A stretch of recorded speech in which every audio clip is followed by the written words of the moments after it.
we are going to be doing is we're going to be talking about exercise and how the body actually sees it and how that helps us make improvements. Okay? So when we exercise, we all know that our body sees improvements, right? We all know that, right? We get stronger, we get faster, we get those types of things. And so really what we're talking about is our body adapting to exercise or adapting to a stress.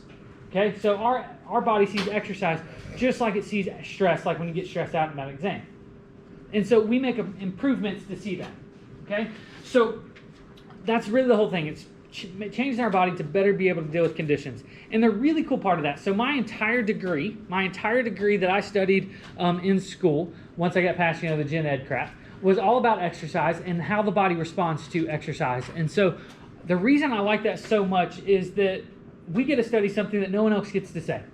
So when you look at exercise and how the body sees it when you exercise, what do you think your body actually thinks is going on? Like if I start running right now, like if I was starting to run in this classroom, I said I'm just going to go for a run, and I start exercising, how do you think my body sees that? Like what do you think my body's going, what do you think my body is interpreting going on the inside of my body? Oh my gosh, he cares about his body. I wish that's what it saw. I wish that's what it saw. But it actually sees the craziest thing ever. We know exercise is good for us, but every time that you exercise, your body literally thinks you're trying to kill yourself. This is literally what the body thinks. Every time you go exercise, your body literally thinks you're trying to kill yourself. And that's what I think is really cool, is your body thinks you're trying to kill yourself, and the entire time you exercise, maybe it's just me, but every time you exercise, your body feels like crap, right? And it just wants you to stop. Am I the only one? Okay, I see some heads bobbing. Like when you go exercising, all you want to do is stop, right? Well, the reason for that is all those signals you're getting that, ooh, this sucks and I want to stop, is because the body's like, you're trying to kill us and we want you to stop before we die. That's legitimately what is going on. And so what happens there is you're exercising and your body thinks you're trying to kill itself. And so think about the things that happen when you exercise. What happens to your body when you actually exercise? Think about it. What happens? Okay, I get lightheaded. I'm out of breath. It's hard to breathe, right? What happens to my heart rate? It goes up. Do you get real hot? Yeah, and we start sweating profusely. Could you imagine going to a hospital with those symptoms? Like saying you know what, I'm having a hard time catching my breath. I'm really hot and sweaty. My heart rate's through the roof, right? I'm a little lightheaded. They'd be like, you have coronavirus, quarantined, right? You know what I'm saying? Like, yeah, I took it there, right? So, but they're going to be like, ooh, he's dying. Your body's thinking the same exact thing. Now, here's the better part about the body. So let's say I'm exercising, right? My whole time I'm exercising, my body's like, ooh, you're trying to kill yourself. He's going to die, like Jeho's going to die, like he's going to kill himself. It's almost over, right? And then all of a sudden, I get to the end of my workout, and I survived. My body's like, whew, that was a close call. We survived, right? But my body knows me really well. My body knows Jeho really well, and Jeho is very dumb, okay? And so if Jeho went for exercise today and tried to kill us, what is Jeho likely to do tomorrow? He's likely to go on more exercise and try to kill us tomorrow. So my body's like, well, if he's going to do that and he's going to be dumb, we're going to try to make ourselves a little bit stronger so that tomorrow when he exercises, maybe he doesn't get quite as close to death. Does that make sense? That's what's happening with exercise. The reason you get stronger, the reason you get faster, the reason your heart gets better is because it's trying to keep you from dying the next time you go exercise. And we're really dumb because we just keep making exercise harder and harder and harder and getting closer and closer to death every time and have to make us stronger and stronger and stronger. Does that make sense? And to me, this is what's really cool about the entire human body and the way that it works and exercise in general, is that whole concept. And so when it comes to this adapting to stress and when it comes to these ways our body is going to adapt and keep us from dying, there are some principles behind it. There are some kind of rules that govern how these things are going to work. And the first rule we have is the principle of specificity. The principle of specificity. And what that rule says is adaptations or improvements in the body are only going to occur in components that are manipulated. And you're like, what does that mean? That's really convoluted. It's a really technical way to do something that all of you already know. If I want to become a faster runner, what should I do? I thought I would play ping pong and that would make me a faster runner. Is that not right? No? Right? Is playing ping pong going to make me any better at running? No. You guys all know that. That is simply the principle of specificity. If I want to become a faster runner, I must run, not play ping pong. Right? If I want to get stronger, what must I do? lift weights, right? I'm not going to get stronger by sitting on this chair, right? And we know this, and that's all specificity is simply saying. If you want to improve something, we have to do something that's going to elicit improvements. We're going to have to use those muscles in the same way. Now, let's say I want to become a better tennis player, right? We know that tennis will improve my tennis game. Could playing table tennis improve my tennis game? Maybe. It'll help with some of the coordination. It will help with some of the movements. Is it going to be as good as actually playing tennis? No, right? Could lifting weights help me be a better tennis player? Yeah. Yeah, again, not directly, but it can make me a little bit stronger, make it easier for me to cut or hit the ball a little bit harder, right?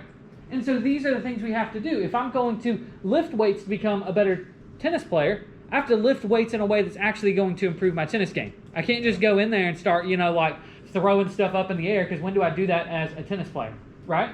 I need to do things that simulate the same movement. Does that make sense? That's the principle of specificity. All of you guys have been doing that your entire lives. If I want to get better at something, I continue to do that particular activity. Realize this applies both mentally and physically. So body-wise, muscle-wise and how we're using those, but also mentally. So if we get used to, let's say, exercising indoors, we always practice indoors. Well, don't expect yourself to be as good at something on outdoors, right? This is why tennis, sometimes it does make a difference. The Australian versus the U.S. versus the British Open are played on different courts.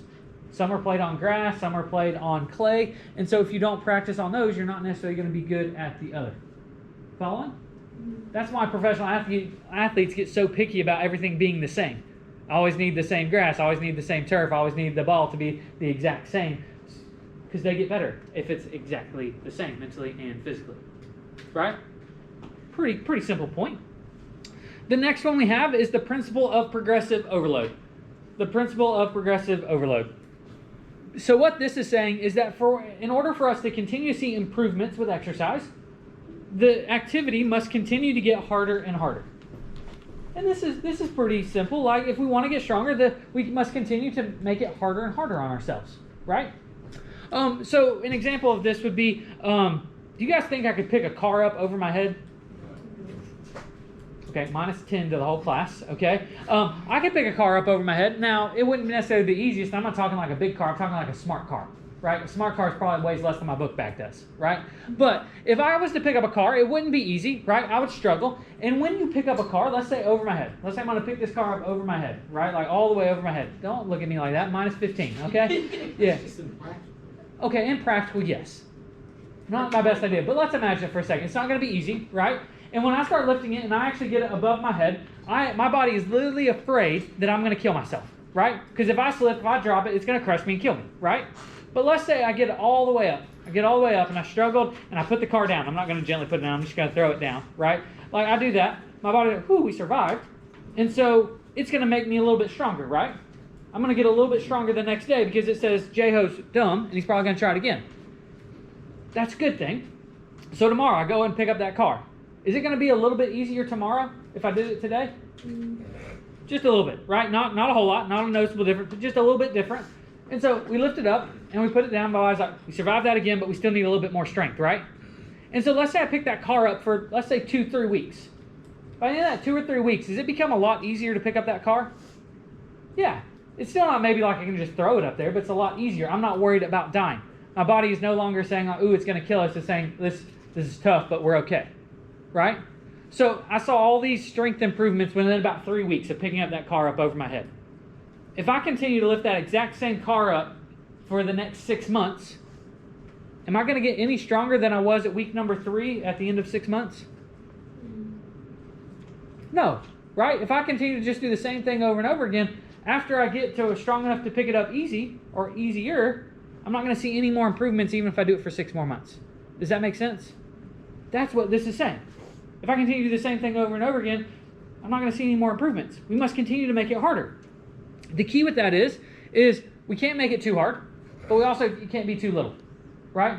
So if I want to make that car a little bit harder to pick up, would be taking and like throwing like, I don't know, a sheet of paper in it. Is that gonna make a difference if I open up the door and put a sheet of paper in it and try to pick it up? Do you think is that gonna be enough? No, is my body even gonna notice that? Probably not, right? That's not enough. It doesn't matter. What if I took and I put had 2 people get in the car? Is that gonna be enough? Yeah. Maybe not enough, but there will be a slight change. It's probably gonna be too much, right? Like think 2 grown people got in the car. I just added 250, 300 pounds, depending on how big they are, 400 pounds to the car. That's a big jump, right? Yeah, I know it's a car, but that's a big jump. So it can't be too much because I wouldn't be able to do it. Too light, my body's not going to notice. So we've got to hit that Goldilocks zone. Maybe 5, 10 pounds more, right? Maybe putting my book bag in it would be enough. Does that make sense? Right? And so that's really what it's saying. Related to this, though, is when it comes to this progressive overload, realize it also matters on our training status. So how well trained are we, especially in this particular activity? So someone give me an activity, some kind of thing we can do. Push-up, I wasn't quite thinking. Let's go volleyball. Works a little bit better for the example. It's okay, you did exactly what I asked. It just was not where I was expecting. So volleyball, right? Let's say we had someone who's been playing volleyball, has never played in their life. Just new, you're just now teaching them how to play volleyball and they're starting out, right? And let's say we have someone who's been playing volleyball for 20 years, okay? So someone experience level way down here, beginner, other person way up here, almost expert, almost could play professionally, right? If those people are playing volleyball and trying to improve their skills, is the person who's new at volleyball or the person who's been doing volleyball for a really long time going to see improvements quicker? Who's going to see quicker improvements? The newer person, right? And the improvements they're going to make are probably going to be really big movements, right? They're going to get way better, way quicker. And the person who's been doing it for a really long time is going to have to work really, really hard. It's going to take a really long time to see slight improvements, right? You guys all know this. That's what we're saying here, is that someone who's new at something is going to see much quicker and faster improvements than someone who's been doing it for a really long time. Just like anything you picked up. Do you guys remember the first time you guys had to type a paper, on a computer? It was slow. You had to get 5 sentences and it took you 2 hours, right? Just hitting this. Now you guys, I'm like, hey, can you guys type me a 2-page paper? And you guys are on your phone, during the middle of class, done, sent, submitted, right? You get faster at it, you get better. I know it's not me either, some people though, right? So it's dependent on training status. And so when we talk about this progressive overload, we need some way to kind of help guide us in making it hard enough to see improvements, but not too hard. And what we use what we call the FIT principle.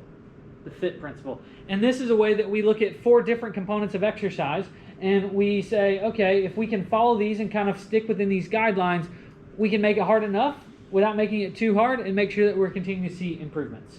Does that make sense? And so FIT stands for something. Those 4 letters stand for something, and we'll talk about those. They're going to be super important for our class. What do you think the F in FIT stands for when it comes to exercise and how we program exercise? Do what? Frequency. Yeah, frequency. So frequencies, we mean how often are you going to change? How often are you going to work out? So frequency, how often? Realize when we're talking about this FIT principle and all the things that are on this particular slide, this is for general health purposes. This is for just the general population to exercise kind of with the guidelines that we've been talking about. If you are a professional athlete or if you are just a little bit more advanced, they're going to be different than what this is. They're going to be different than what we talk about in class. We're going to talk about the FIT principle for everything as related to physical activity, but they're going to be left for general health purposes. Professional athletes, a whole lot different, but still follow the same 4 guidelines. For general health purposes, we say that you should do something 3 to 5 days per week. Beginners typically closer to 3. More advanced, we would say, if you've been doing it a while, closer to 5 days per week. But a week is 7 days. Why don't we have someone work out 7 days every single day of the week? You need rest. Your body needs to be able to recover to make those improvements. And so if you're doing, even professional athletes won't go 7 days a week on a particular category of things. So they're not going to work out the same exact way, the same exact thing 7 days a week, because each muscle, each part of the body needs some time to recover. And so we leave about 2 days in that at minimum. The I stands for intensity, and this is how hard it is. How hard is the intensity? How hard are we doing this activity? It's typically dependent on the activity itself. We talked earlier this semester about high intensity versus low intensity. Something like golf is really low intensity. right? It's not very vigorous. It doesn't get the heart rate up a lot. It's not putting that much of demand on the body, where something like running as fast as we could would be high intensity, right? Dependent on the activity, but we can adjust that, right? I can make running lower intensity, right, by slowing it down. I can make golf a higher intensity by sprinting hole to hole. Makes sense, right? It's not too complicated. Intensity can be measured in many different ways. So like with weightlifting, we measure that by how much weight we're actually lifting up. Is it 100 pounds? Is it 10 pounds? What is that? In other things like running, we'd measure it through heart rate or something like that. The first T that we have is time, and that's how long. How long are we doing it? Okay? How long could be how many minutes. Like how many minutes am I going to run? Is it 20 minutes a day? Is it 30 minutes a day of continuous activity? When it comes to something like weightlifting, we don't measure it in the amount of minutes. We measure it how many times did I pick up that object, right? So the time I'm going isn't how long it took in minutes, it's how many times did I actually move it. So maybe I picked it up 3 times, or 2 sets of 3. So I picked it up 3 times in a row, took a break, and then lifted it another 3 times, right? The biggest thing with time and intensity is that they are inversely related, meaning that the harder the activity is, the less time I can do it for. And you guys know this, right? If I'm going to sprint as fast as I can, how long can I sprint as fast as I can for? Seconds, right? Like I've got about 2 in me, right? About 2 seconds, but maybe a minute or 2, right? For people, maybe. But if I slow that down to a walk, like, you know, just a nice walk, how long could I walk for? Hours, right? So we see this as the intensity gets greater, the time goes down. And the goal with this is to be able to do a higher intensity for a longer period of time as we progress, right? Increase the intensity and the time slowly as we go, which is what marathon runners achieve. Okay, a winner of a marathon, typically the winner in a marathon, runs 26 miles in the course of about 2 hours and 15 minutes, 2.5 hours is typically what it takes for the winner of a marathon. And so that means they're averaging about a 4.5 minute mile for 2.5 hours. Most of us would be lucky to run a mile in about 5 minutes, just one. Now imagine trying to do that 26 more times in a row. They've literally achieved that, which is crazy. Finally, the last T is type. The last T is type. And this is simply the mode of activity. What are you actually doing? What are you actually doing? The biggest thing with type is it needs to be about that principle of specificity. What is my goal, right? What am I trying to achieve? If I want to be a better swimmer, I should probably do rock climbing, right? No, we should probably be swimming. And so that's all we simply mean here. So what are you actually doing? What is the actual activity you're doing? If it's lifting weights, it's not just saying you're lifting weights, but it's saying what particular exercise am I going to do? Am I going to be picking stuff up over my head? Am I going to be doing push-ups? Am I going to be doing crunches? Right? What actually are you going to be able to do? Does that make sense? And if you stick to these guidelines, we're going to work on that progressive overload principle, and we're going to be fine for general health purposes. Maybe not professional athletes, but for general health, we'll be just okay. We good here? Good with the fit? This is something I would definitely say you're going to want to know because it will come up again and again. Another couple of things that we have when it relates to adapting to stress and exercise is we've got the principle of reversibility. The principle of reversibility simply says that this is where we see some typos. Bossy is not the correct word here. This should be body. Okay, the S and the D are real close. I got fat fingers. English is my second language, like that type of thing. So it should say the body adjusts to low levels of activity just like it does high levels. So what we're saying here is when you exercise and you put your body under stress and are acting like you're going to kill it, we're going to see our body see improvements. We're going to get stronger, faster. Our lungs will get better. Our heart will get better. But if we have low levels of activity, so if we don't do anything, if we're inactive, our body's going to adjust to that just as well. It's going to get weaker. It's going to get less strong, less fast. Okay? And the reason for that is all these adaptations we have during exercise is really taxing on the body. It costs the body a lot of energy to keep muscle alive. And so if it doesn't have a reason to keep those muscles alive, if it doesn't have a reason to keep you strong and fast, it's going to say, I'm going to get rid of that because it's going to keep me alive longer to be weaker if I don't need to be strong. And so that's what this is saying, is that if we don't work out, we're simply going to revert back to a state that is less. The crazy part is that losses that we see in our physical fitness are going to happen as quickly as we gain them. So what we're saying here is if I am inactive, let's assume that I'm inactive and I haven't run in, let's say, 5-6 years, and I haven't. But let's say today I say, you know what, I'm going to start running, and my goal is to be able to run 3 miles without stopping. That's my goal. I haven't run in a long time. My goal is to be able to run 3 miles without stopping. How long do you think that might take me to achieve? A couple weeks, maybe a month or two, right? Let's be considered. Let's say 2 months it takes me to achieve that goal. Well, in 2 months' time, I made a lot of improvement physically. If at the end of that 2 months, when I run 3 miles, I'm like, sweet, achieved my goal, I'm done, right? I'm going back to being inactive. Well, within another 2 months' time, it's like I never worked out in the first place. Does that make sense? My body is just back to where it was as before I started. So we have to remember those things, and sometimes it can happen even quicker. It could be within a month's time that it's like I never exercised. These losses we see from not being active actually start taking place in as little as 48 hours after exercise.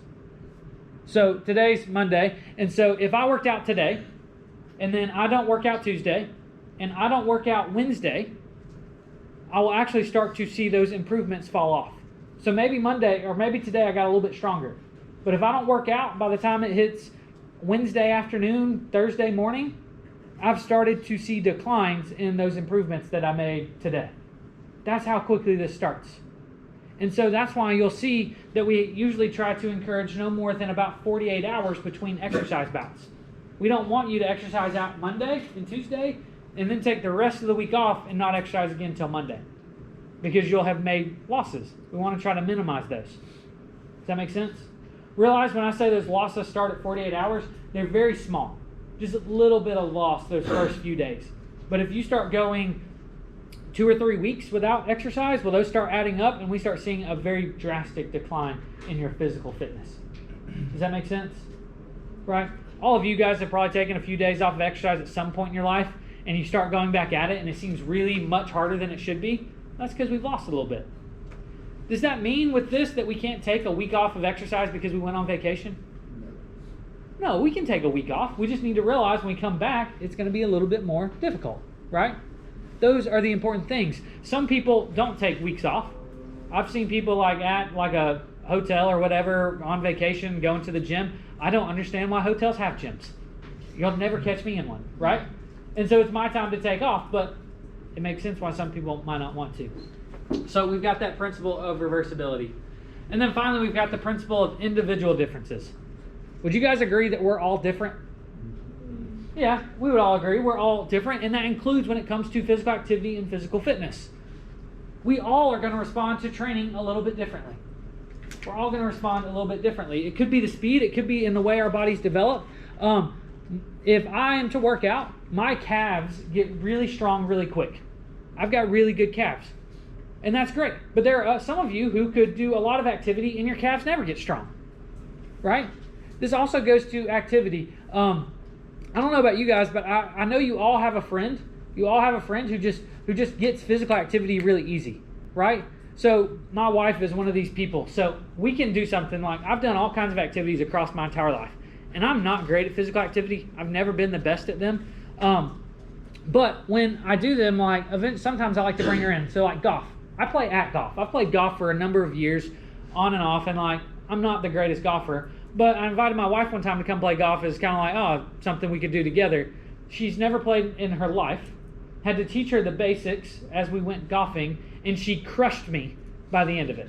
By the 18th hole, she's like, are you going to catch up or not? I'm on swing 15, and she's waiting for me at the hole, finished an hour ago. These are the types of things. So I can't compare myself to her. She's going to pick it up, right? We all have that friend who just picks something up in 10 seconds, right? And I'm an example of someone who does something for years and years and years and is still mediocre, okay?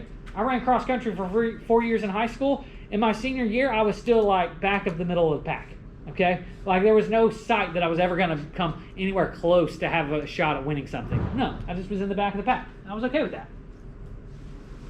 And part of the reason is we all have different physiological limits, meaning that we can all achieve something differently. No matter how hard you push yourself, most of us will never be able to be professional athletes because our bodies won't let us be there. Professional athletes are cheating from the get-go. Their bodies allow them to be faster. They allow themselves to be stronger than ours will ever allow us to be. There's a limit to how much you guys can pick up in this room. Each of you has a different. Maybe you could pick up 800 pounds with the right training, but she may be able to pick up 900. And yeah, you guys look at each other like, really? It could happen that way. And so that may make you like, man, she lifts more than me. Maybe because she's cheating from birth, right? And we have to realize that we don't want to compare ourselves to anyone else. We want to compare ourselves to ourselves. Am I better today than I was yesterday? Right? The best part about, even though that we're all different, we can all achieve health standards. So we can all reduce our risk from dying, reduce our risk of cancer and heart attacks and all different kinds of things simply from exercising. All of us can achieve those. Does that make sense? Right? Are we all good here? Yeah? Cool. So, one other thing we kind of want to talk about is some things we need to do before we exercise. We're getting close to really talking about exercise in particular, but a couple things before we exercise. Before we exercise, sometimes we have to talk about what we call medical clearance. So actually getting permission from your doctor to work out. Is exercise good for us, right? We all know that, right? Is exercise dangerous? Yeah. Okay, exercise can be dangerous. Do you think it's dangerous for most people? Is exercise dangerous for most people? No. Okay, so it can be if they're... Right, if there are accidents, of course, that can happen. There is stupidity that can happen, right? We all know those types of things. But in general, if we do things right and we take the proper precautions, exercise is relatively safe for most people, right? But for some people, it actually can be quite dangerous. There is always a risk with exercise. And so sometimes it actually we need to get medically cleared for exercise by our doctor. However, it's not always necessary or right for everyone to need that. And the reason for this is for, let's say, all of you guys as college students. For you guys as college students, the benefits that you guys would see from exercise outweigh any kind of risk there may be. There is some risk. There is some risk. So for all of you guys, there is like a 1 in a million shot that if you guys exercise for an hour as hard as you possibly can, that you might have something that would send you to the hospital, like a heart attack or some kind of heart condition. That happens. We can't say that it's 100% safe because it's not, but the odds are very low, right? Like, I don't think I'm that 1 in a million guy who's going to go down from exercise. It's very rare that it happens, so we don't need you guys to necessarily go get medical clearance. It's not practical for me to have everyone go to their doctor and send me a doctor's note for this class, so we don't need that. But for some groups, they do need that. For some groups, it gets a little bit more risky to exercise. Still, they probably should. The benefits will outweigh the risk, but we want to know who those people are. So who do you think is maybe a little bit more at risk to exercise than you guys? Do what? Okay, so a thought out there is pregnant people sometimes. Pregnant people are actually really safe to exercise. For the most part, we're not too worried about pregnant people exercising. Old people. Old people is another thought. It's actually an older adult has the exact same risk as you guys do when it comes to exercising. If we just talk about age itself. There are some things that come along with typical that we think about people having when they're older that put them at a little bit more of a risk. And this may be something like a heart condition. So let's say we take someone who had a heart attack yesterday. Okay, had a heart attack yesterday. Believe it or not, we would still encourage that person to do physical activity today. We would. However, it's a little bit more risky for that person. The odds of them having something that would send them back into the hospital for their, after having a heart attack yesterday if they exercised, would be like 1 in 35,000 or something like that. 1 in 40,000. That's a lot less than it is for you, but that's still some really good odds. And the benefits we see from exercise would still outweigh that, but we want to make sure we consulted with a doctor first. But there are things called cardiac rehab where we take people that have had heart attacks within a couple days to a couple weeks and we have them exercise because we know it's good for them. But they would want to get medically cleared. Now, medical clearance isn't necessarily for everyone, and so sometimes we do want to see how do we identify those college students that may be at risk? And we have different ways. One of those things we use is what's called a PAR-Q. A PAR-Q stands for the Physical Activity Readiness Questionnaire. The Physical Activity Readiness Questionnaire. And it's the most simple questionnaire you'll ever answer in your life. It's 7 yes or no questions. 7 yes or no questions. If you answer no to all 7 questions, you are safe to do any exercise that I could imagine, within reason. Right? Within reason, of course. If you answer yes to 1 or more of those questions, you may want to go talk to your doctor before you exercise at a very high intensity. Some of these things you wouldn't necessarily have to. One of the questions on there is like, have you ever had a bone or muscle injury? Well, maybe